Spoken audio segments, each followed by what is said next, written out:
मैं अपने मन के अंदर सोचती है कि हाँ, सोचो की बात पूरी तरह से गलत भी नहीं है। मास्टर का जो रवैया है वो मेरी तरफ दूसरों के मुकाबले काफी ज्यादा पोलाइट है, लेकिन मास्टर के बिहेवियर और एक्शन को देख के ऐसा बिल्कुल भी नहीं लगता है कि मास्टर मुझे पसंद करते हैं। तो आज के हमारे एपिसोड की स्टार्टिंग बिल्कुल वहीं से होती है जहाँ से हमारा पिछला एपिसोड खत्म हुआ था। सोसो मी से कहती है कि क्या आपको नहीं लगता है कि बॉस किसी वजह से आप पे रूड नहीं होते हैं और ना ही आपके ऊपर गुस्सा करते हैं। ये सुन के मी काफी ज्यादा शर्मा जाती है और वो सोसो चिल्लाते हुए कहती है कि आखिरकार तुम्हें क्या बकवास कर रही हो, ऐसा कुछ भी नहीं है। ये सुन के सोसो हंसते हुए कहती है लेकिन सिचुएशन को देख के तो बिल्कुल ऐसा ही लगता है, क्योंकि बॉस के लिए आपने कभी भी कुछ भी स्पेशल नहीं किया, उसके बावजूद आपको बॉस काफी ज्यादा स्पेशल ट्रीटमेंट देते हैं। क्या आपको याद है जब हम उस बड़े से माउंटेन के ऊपर ट्रेनिंग कर रहे थे और हमें काफी भारी भारी लकड़े माउंटेन के ऊपर लेके जाने थे और उस समय सभी लोग काफी ज्यादा थक गए थे और सभी लोग काफी बुरी तरह से थकने के बाद हार मान रहे थे। ये देख के बॉस ने सभी को काफी ज्यादा सुनाया था, लेकिन आपके साथ तो बिल्कुल उल्टा ही हुआ था, क्योंकि बॉस कहीं से आपके पास आए थे और आपको बिल्कुल अलग ही ट्रीटमेंट दिए थे सभी लोगों से। बॉस ने आपसे कहा था कि आपको स्ट्रॉन्ग रहने की जरूरत है, आप काफी ज्यादा स्ट्रॉन्ग लड़की है जिसकी वजह से आपको बिल्कुल भी हार नहीं माननी चाहिए और आपको ऐसी कोशिश करते रहनी चाहिए। और इन्हीं सभी चीजों को देखने के बाद मुझे लगता है कि बॉस आपको पसंद करने लगे हैं। मुझे तो लगता है कि आप काफी ज्यादा सुंदर है तो इसकी वजह से बॉस आपको पसंद करने लगे हैं।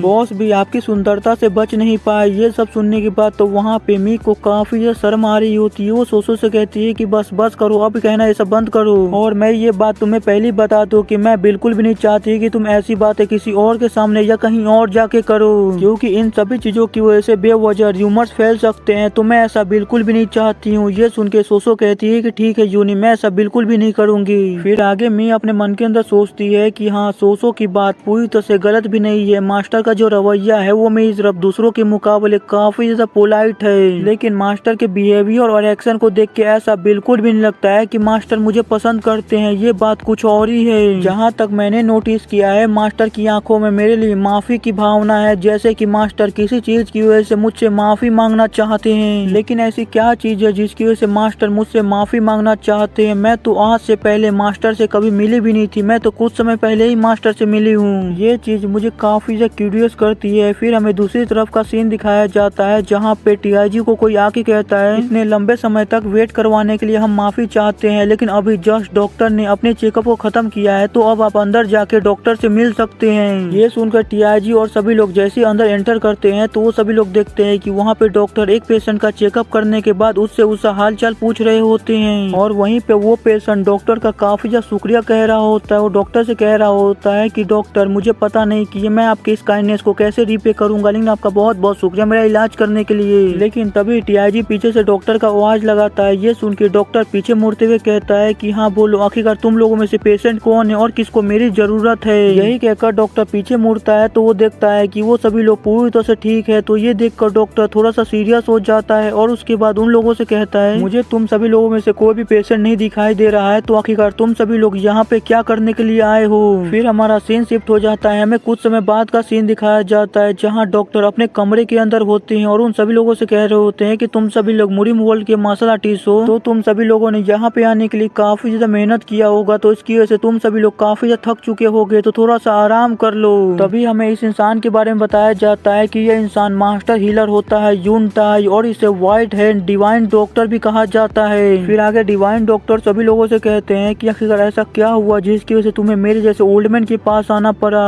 ये सुनकर तो टीआईजी पहले डिवाइन डॉक्टर से माफी मांगते हुए कहता है कि मुझे माफ कीजिएगा कि हमने आपको इतनी ज्यादा लेट परेशान किया, लेकिन हम आपका बिल्कुल भी ज्यादा समय नहीं लेंगे, हम जल्दी इन सभी मैटर को खत्म कर देंगे। ये सुनकर डिवाइन डॉक्टर उबासियां लेते हुए कहता है, हाँ हाँ ठीक है, लेकिन मुझे तो लगता है कि तुम फिर से किसी बेकार से मैटर को लेके यहाँ पे आ गए हो। लेकिन तभी टीआईजी अपने पास एक लेटर निकाल के सामने रखते हुए कहता है कि हम एक लेटर लेके आए हैं जो हमारे सेक्ट लीडर ने हमें दिया है। ये सुनकर वो डिवाइन डॉक्टर उस लेटर को उठा लेते हैं और उसके बाद उस लेटर को खोल के पढ़ने लगते हैं, लेकिन वो जैसे उस लेटर को पढ़ते हैं तो वो काफी ज्यादा हैरान हो जाते हैं। डिवाइन डॉक्टर के ऐसे रिएक्शन को देख के वहाँ पे सभी लोग भी काफी ज्यादा हैरान होते हैं। आगे डिवाइन डॉक्टर अपनी जगह से खड़ा होते हुए कहते हैं कि तुम सभी लोग जल्दी से तैयार हो जाओ, हम इसी समय इस जगह को छोड़ के मुरीम के लिए वापस निकलने वाले हैं। तो यहीं पे हमारा सीन शिफ्ट हो जाता है। हमें कुछ दिनों बाद मुरीम यूनियन का सीन दिखाया जाता है जहाँ पे काफी सारे लोग कह रहे होते हैं कि क्या तुमने ये न्यूज सुनी है क्या। दूसरा कोई कहता है कि हाँ मैंने सुनी है, इसकी वजह से तो पूरे सेक के अंदर हंगामा मच चुका है, क्योंकि कोई इंसान कुछ दिन पहले मास्टर हीलर के पास गया और उसे अपने सेक के अंदर ले आया। ये सुन के दूसरा इंसान कहता है कि हाँ, मुझे उस इंसान के बारे में पता है, वो इंसान ताइजी है। तभी दूसरा कोई कहता है लेकिन मास्टर हीलर ने तो कहा है कि वो किसी भी सेक को ज्वाइन नहीं करेंगे, तो आखिरकार वो यहाँ पे क्यों आए हैं। ये सुनकर दूसरा पर्सन कहता है कि मुझे इसके बारे में तो नहीं पता है, लेकिन मैंने सुना है कि मास्टर हीलर को देखने के लिए काफी सारे हाई रैंकिंग ऑफिसर भी पूरी तरह से पागल हो रहे हैं, लेकिन मास्टर हीलर अभी सभी लोगों से मिलने को मना कर रहे हैं। ऐसा लग रहा है कि मास्टर हीलर किसी से भी नहीं मिलना चाहते हैं। तभी दूसरा कोई कहता है लेकिन मास्टर हीलर अभी है कहाँ पे।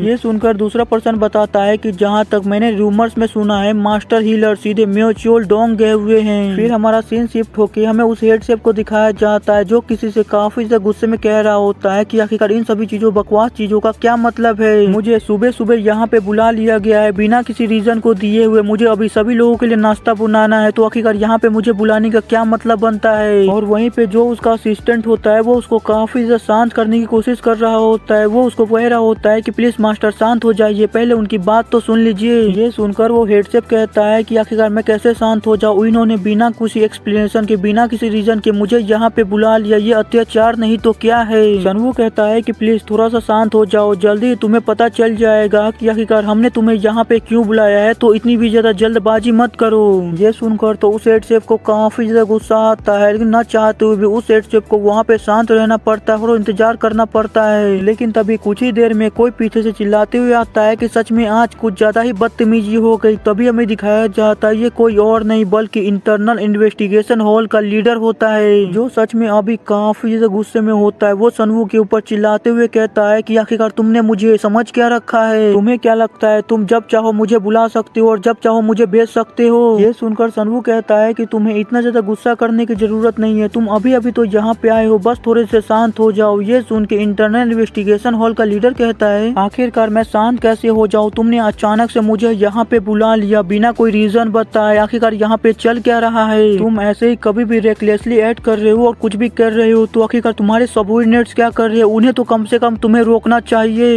ये कहकर इंटरनल इन्वेस्टिगेशन हॉल का लीडर जैसे त्याजी और सभी लोगों की तरफ देखता है तो वो काफी ज्यादा हैरान हो जाता है। वो हैरान होते हुए कहता है आखिरकार इन सभी लोगों के साथ अचानक से क्या हो गया, इन सभी लोगों में से कोई भी यहाँ पे कुछ भी नहीं कह रहे, और साथ ही साथ उन सभी लोगों के रिएक्शन को देखो, उन सभी लोगों के चेहरे पे एक रिएक्शन तक नहीं है और उन सभी लोगों की आंखें काफी ज्यादा कोल्ड नजर आ रही है। उन सभी लोगों की आंखें देख के तो मुझे काफी ज्यादा घबराहट हो रही है। लेकिन अचानक से ऐसा क्या हुआ जिसकी वजह से उन सभी लोगों की आंखें इतनी ज्यादा खतरनाक हो गई। उन सभी लोगों को देख के ऐसा लग रहा है कि उन सभी लोगों की पावर काफी ज्यादा बढ़ चुकी है पहले से। लेकिन तभी सनवू अपने चेयर से खड़ा होते हुए कहता है कि जबकि सारे इम्पोर्टेंट फिगर्स यहाँ पे इकट्ठा हो चुके हैं, तो हमारी जो ऑफिशियल इन्वेस्टिगेशन है उसे स्टार्ट किया जाए। और सुन के लॉ इन्फोर्समेंट हॉल का लीडर और साथ ही साथ वो हेड शेफ दोनों ही काफी हैरान हो जाते हैं। वहीं पे वो लॉ इन्फोर्समेंट हॉल के लीडर सनवू से कहता है कि आखिरकार तुम ये क्या बकवास कर रहे हो इन्वेस्टिगेशन के बारे में, आखिरकार तुम किस तरह के इन्वेस्टिगेशन करना चाह रहे हो, मुझे इन सभी चीजों से कोई भी मतलब नहीं है, मैं बिल्कुल भी यहाँ पे और नहीं रुकना चाहता हूँ। यही कहकर लॉ इन्फोर्समेंट हॉल के लीडर जैसे पीछे मुड़ता है और वहाँ से बाहर जाने लगता है, तभी मोंक और टीआईजी काफी ज्यादा स्पीड में गेट के पास आके खड़े हो जाते हैं। ये सब देख के लॉ इन्फोर्समेंट हॉल के लीडर को काफी ज्यादा गुस्सा आता है। वो अपने मन के अंदर सोचते हैं कि क्या इन्होंने इन सभी चीजों की तैयारी पहले से कर रखी थी। जिसके बाद वो सनवू के ऊपर चिल्लाते हुए कहते हैं कि हे आखिरकार तुम ये सब क्या करने की कोशिश कर रहे हो, क्या तुम्हें पता है कि तुम कर भी क्या रहे हो। तुम्हें ये बात भूलनी नहीं चाहिए कि आखिरकार मेरी मुरीम अलायंस के अंदर पोजीशन क्या है। अगर तुम मेरे साथ ऐसा कुछ भी करते हो तो तुम्हें याद रखना, तुम्हें इस चीज के लिए पछताना पड़ेगा। ये सुनकर सनवू एक लंबी सी सांस लेते हुए कहता है कि हाँ, मुझे अच्छी तरह से पता है कि आखिरकार तुम्हारी मुरीम अलायंस में पोजीशन क्या है और मैं यहाँ पे क्या करने की कोशिश कर रहा हूँ, लेकिन मुझे लगता है कि तुम्हें यहाँ पे अपना मुंह बंद रखने की जरूरत है। ये सुनकर तो लॉ इन्फोर्समेंट हॉल लीडर के पूरी तरह से होश ही उड़ जाते हैं। आगे सनवू उससे कहता है मुझे लगता है कि आपने सुना नहीं जो मैंने कुछ सेकंड पहले कहा, तो चलो मैं अपनी बात को फिर से दोहराता हूँ। मैं इस इन्वेस्टिगेशन के मास्टर के रूप में ऑफिशियली इस इन्वेस्टिगेशन को चालू करता हूँ। ये सब सुन के उन्हें काफी ज्यादा गुस्सा आ रहा होता है, क्योंकि सनवू उनसे काफी ज्यादा बदतमीजी से बात कर रहा होता है और साथ ही साथ उन्होंने सोचा था कि अगर वो अपनी पोजीशन का दोष दिखाएंगे तो सनवू डर के उसे यहाँ से जाने देगा, लेकिन सनवू ने तो उसे ही उल्टा चुप करा दिया, जिसकी वजह से वो काफी ज्यादा गुस्से में जैसे सनवू को बोलने जा रहे होते हैं तभी उनके दिमाग में कोई आइडिया आता है, जिसके बाद वो सोच रहे होते हैं कि एक मिनट रुको, अगर ये इंसान यहाँ पे ऐसा कुछ भी करता है तो मेरे हिसाब से ये मेरे लिए अच्छा होगा, क्योंकि ये इंसान बेवजह यहाँ पे एक इन्वेस्टिगेशन को रख दिया और इस इन्वेस्टिगेशन को कर रहा है, तो ये चीज मेरे लिए एक अपॉर्चुनिटी के तौर पे होगी, क्योंकि ये इंसान यहाँ पे ऐसे रेकलेसली ऐड करता रहा और मैंने इसके खिलाफ कोई भी एविडेंस को जमा कर लिया, तो उसके बलबूते पे मैं इस इंसान को इस लीडर की पोजीशन से हटा सकता हूँ। और साथ ही साथ मैं इस चीज को अलायंस लीडर को भी जस्टिफाई कर सकता हूँ कि ये इंसान अपनी पोजीशन का गलत इस्तेमाल कर रहा था। यून सन वो सच में तुमने यहाँ पे एक बहुत ही बड़ी गलती कर दी। अभी के लिए तुम यहाँ पे जो कुछ भी करोगे मैं उन सभी चीजों को तुम्हें चुपचाप करने दूंगा, तो अभी के लिए तुम यहाँ पे जो कुछ भी करना चाहते हो तुम कर सकते हो। फिर हमें सनवू को दिखाया जाता है जो हेडसेफ से पूछता है कि हेडसेफ मैं तुमसे कुछ सवाल पूछना चाहता हूँ, क्या ये बात सच है कि फूड डिपार्टमेंट अपने खाने के अंदर कुछ अमाउंट ऑफ एलेक्जर मिलाता है।